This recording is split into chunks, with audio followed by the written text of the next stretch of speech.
All right, we're back. We're on page 111, it looks like, of math analysis. And it starts off with a little summary of the law of sines. I mean, hopefully you've watched all the videos and you kind of know what's going on. You can read through this. Basically, it's saying ASA, AAS. If you know two angles, law of sines, don't even worry about it. If you have an angle side pair and another side, it's the ambiguous case, kind of worry about it. And there's some practice problems, which you should definitely do.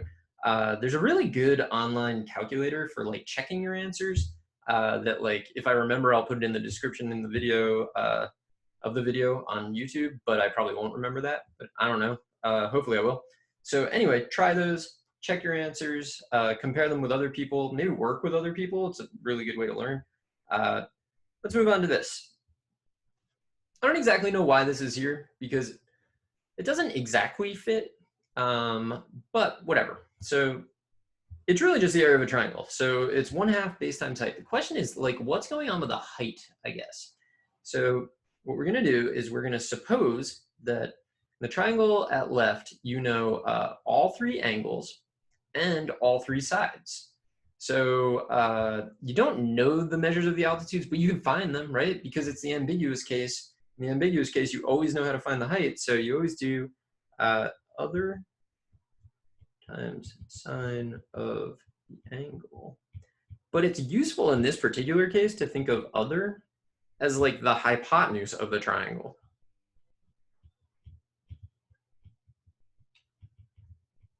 So some people have trouble like working out what to do here. I don't exactly know why, but if you keep in mind it should be the hypotenuse of a right triangle, like that can be helpful. So there should be another column here. And it should say height.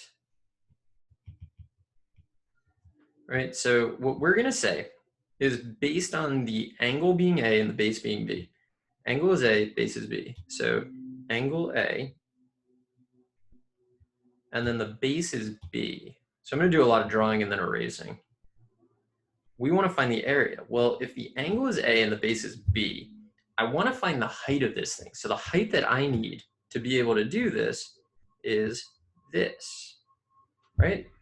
And so for this triangle, I'm going to say the height is the sine of the angle times the other side here, or just times the hypotenuse of the right triangle, right? But what is that? Well, it's C. So I'm, in this case, going to say that the height is C times the sine of A. So that's the height. The base is B. So the area is going to be 1/2 BC sine of A. Notice that every letter got used there. So now what I'm going to do is erase all those marks. So it's kind of annoying that I do that, but like I kind of have to. So I don't know what you're doing at home. So the angle this time is going to be, the angle is C, right? So this is our angle. The base is B. I don't know what color scheme I'm using. Base is B. And then, so what's the height? Well, the height has to be a right triangle that contains angle C. So a right triangle that contains angle C, I'm gonna go here. This is my height.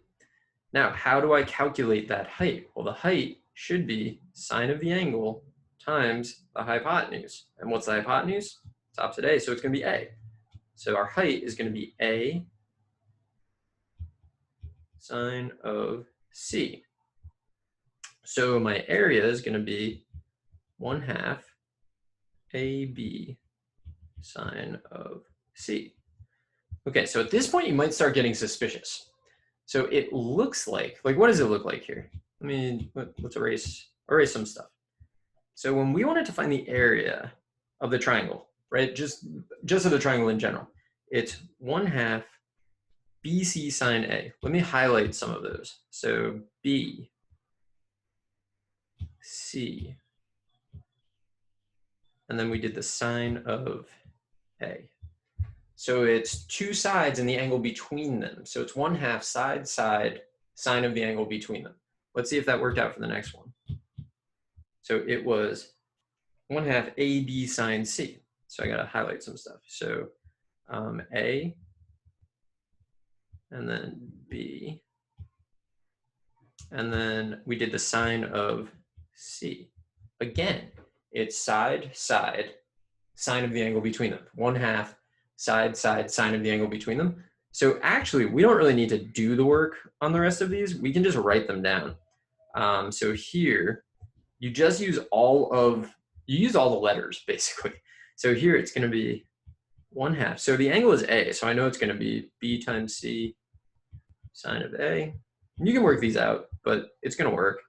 1/2. The angle is B, so I need A to be involved. So it's AC sine of B.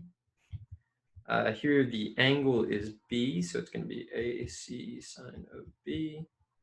So I'm writing basically the same thing again. Here the angle is C, so it's going to be AB sine of C. Now I think most people have this memorized as 1/2 AB sine C, because that's not 1/2 AB sine C. Where are you?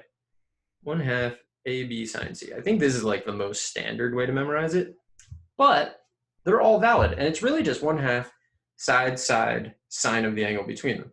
Now, because that's what it is, right? Side, side, angle between. We call this the side angle side area formula. So it's 1/2 side, side, sine of the angle between them. Side angle side area formula. I use it all the time. You can actually use it to check your answers if you're like really quick with your calculator, because you should get the same answer, you know, regardless of which way you do it. So like do it a couple times in a couple different ways and see if you're always getting the same answer. But anyway, that's just a little diversion, area of a triangle. We're going to talk about 2 ways we can find that. This is one of them, 1/2 AB sine C, 1/2 side, side, sine of the angle between them. The other way will be Heron's formula. We'll get to that eventually. But this is side angle side. It's not really a law of sines type thing, but because the height is related to the ambiguous case, I feel like that's where it makes the most sense to do it. I guess that's probably why I put it there. I don't know. I just made that up to like justify doing this, but whatever. So I will be back in the next video to keep going. I bet we're going to do the law of cosines. I hope so. Anyway, I will see you there.